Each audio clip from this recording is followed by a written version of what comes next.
So I was born and raised in Baltimore, Okay. and my parents had 11 children.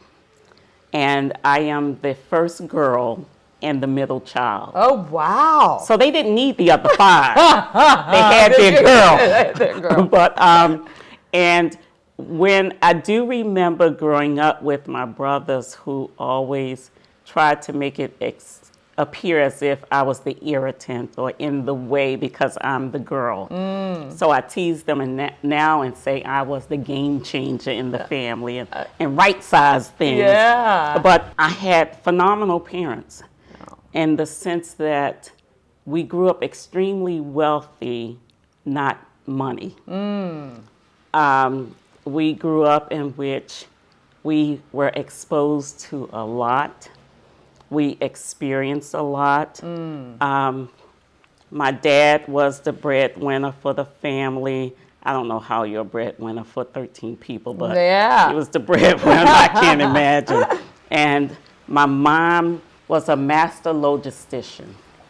She managed the movement of all of us. That is the care, the feeding, the clothing, and all of that. Yeah. But she also did something that I think impacted my life and my siblings in the sense that we went to 8 different high schools because my mother worked to get us into the right high school for each child. Wow. So she knew her children. Wow, yes. So I went to the first public all-girls high school in the country, Western High School. It's still a public school, still all girls. 100% of the girls go to college. Wow. And it's because my mother knew us and she made sure to lay the initial bricks for our journey.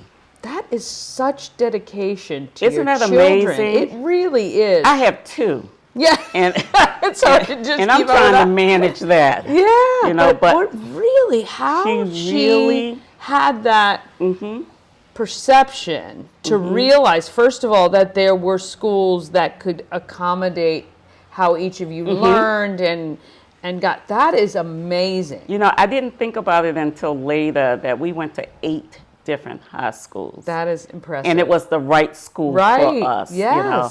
And so that said a lot about my mother, who's also very progressive in the sense that she raised her girls, there are 4 of us, to think outside the box and believe that whatever we wanted to do, we could do it. And the real point here is that it was okay to change.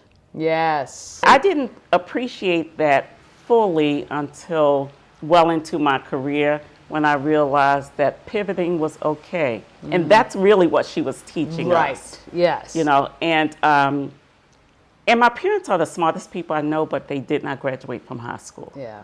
But they are the smartest and wisest people I know. Yeah. So with that as the base of my upbringing, I also grew up wealthy in the sense that the community I grew up in was extremely encouraging and supportive. Oh, that's great. Extremely. Yeah. To the point where we're still connected today. Nice. You know, so at all levels, you know, we range in ages. Well, it's not that big of a range, actually. I think there is maybe 12 or 13 years between my youngest sister and my oldest brother. Oh, my goodness. So it's not a There huge wasn't, range. no. My mom was pregnant all the time. Yes, she was. When it was time for college, a funny story is I applied to some schools that are extremely expensive. I applied to some state schools. And I'd created this folder system, and I was talking to my parents to say, I'd like to talk about the pros and cons of each school. And so we sat down, I had my vanilla envelope, and there was the con side and the pros side, and I began to explain the first school. My mother asked, who's paying for everything? I said, Frostburg. She said, that's where you're going to school. It never dawned on me that they had no money to send me to school. So I went to Frostburg for undergrad and grad. Loved it. Yeah. Completely different from Baltimore. Yeah, I would say. Loved it. Yeah. My closest friends are friends I made in college today, and we're still close friends. That's nice. I went to Frostburg, and my dream was to become an astronaut. Okay. The scenic route. I wasn't going to major or go to med school or any of that. I truly believe that we can learn and do almost anything if we really want it. Yeah. So I majored in business administration, minored in computer science. Back then, that's all we had was a minor in computer science. But still wanted to be an astronaut. Yeah. And after college, I decided that I would only take a programming job. And my parents were like, okay, I graduated in May, it's August. When are you getting a job? Because you go to college and you go to work somewhere to get a job. But I was only taking a programming job, but I did not have a computer science major. Right. And that's what I was applying for, though. Right. And eventually, I got a programming job. Wow. So I went, and I have to tell you this, my first day there, or my first week, there was a meeting that I went to, and I wasn't sure they were speaking English because I was not equipped like my fellow Purdue computer science major, my Notre Dame, I had this minor. But what I did was I said that I had moved 2 blocks from the office, and I would go to work 8 to 5, leave when everyone else left, because everyone left then at 5:30. I would come back around 6:30, and I would work 6:30 to 11, Monday to Thursday, until I got it. Wow. That is dedication. But that again proved my mother's point that she drilled in us. You can do it if you set your mind to it. Absolutely. And I did. So I became a software engineer. I left that company and went to a quasi-government-owned company called Space Communications Company. And I worked on the first 5 satellite, and I worked on software for the spacecraft. So I didn't go into space, but my software did. Right. Going to Frostburg, we would drive through Frederick. And keep in mind, this is many years ago. Yeah. And I used to say, who would live there? There is nothing here. I actually said that. Yeah. And when I moved here in 1987, my friends said, who would live there? Because they heard me say that forever. So long, yeah. Yes.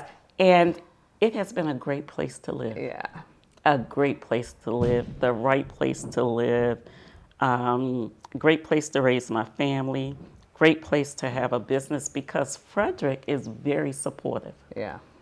Very supportive. Yes, it is. It truly is. And so, given that I'm in a community so supportive, how can I not give back and be supportive? Yeah. It's just obvious. Also, the way we grew up, it's also that we were giving all the time. Yeah. The little that we have, we still shared. Yeah. It wasn't always tangible things. I remember tutoring in math.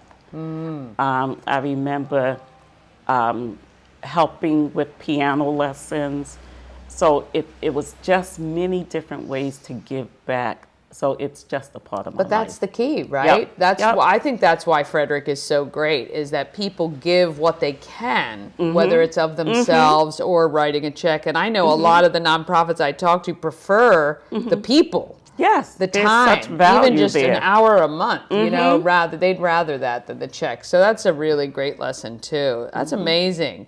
Well, we're so glad you're part of our community. Well, thank you, and I tell you, it is an unbelievable honor. I can't tell you, when I saw that email, I closed down my system, not the email, because I said, Theresa, you're not reading this right. Oh. And I rebooted my system, and it was the most humbling email that I've read probably 20 times. Oh, yeah. Because it is just such an honor. And the honor is that, to your point, Frederick values what you give. And it's not just financial. No. and Frederick get it. Yeah. So to be giving, not expecting in return anything, right, other than to see a smile, to see that someone could eat, to see that some information was shared that's useful, whatever it is, that has always meant a lot. And so I often tell people, my purpose in life is to serve. It's nothing else. And I try to do so in all parts of my life. Yeah. What is coming for you in the next Ooh. 5 years, let's say? Oh. What should we prepare for? That's Let me put it this way. So my sister that I'm closest to calls me an alien because we're night and day, but we're the closest. Yeah. And I am a dreamer who go after her dreams. Love it. I am that type of dreamer. I said I would write a book. I wrote a book, but it's not important to me to write just a book. I want a meaningful book. Yeah. So for the next 3 to 5 years, I see myself building a $1 billion company. Oh, I love it. Yeah, I want to build a $1 billion company.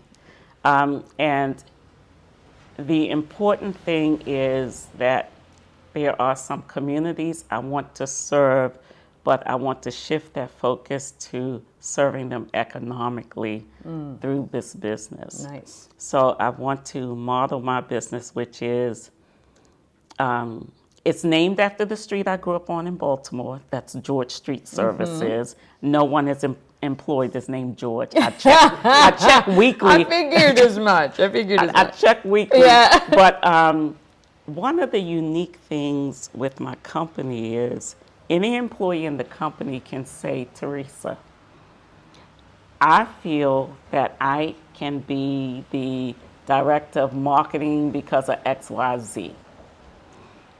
They may not be ready at that moment, but what it says to me is that they've thought about it and they're prepared for me to help them on that path. Yes. And that's what anyone can do. Oh my, what a leader you are. Because it's not important for me to get success, which is meaningless if my team isn't successful. Yes, really what you are doing, what your mother did for you. Absolutely. Right? You are saying to somebody, hey, I love that path.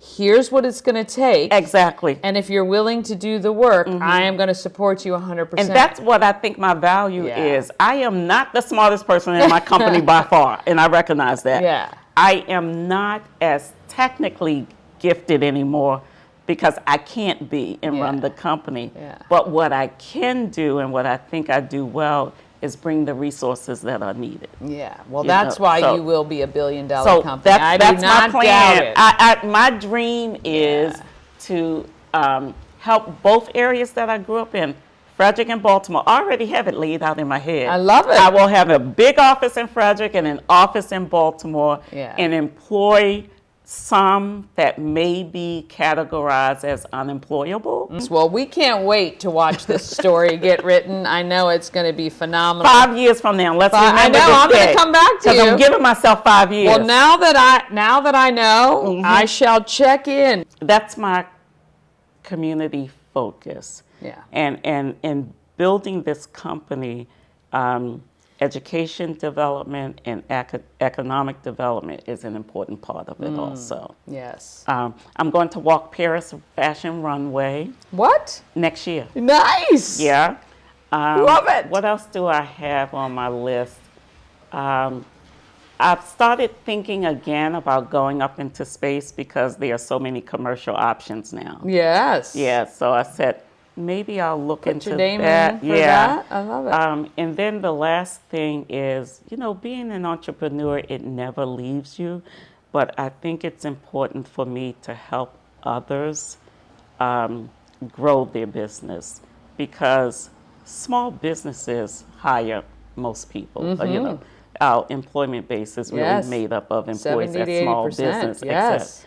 But how do I help them grow? How do I help sustain them? Yeah. Scale them?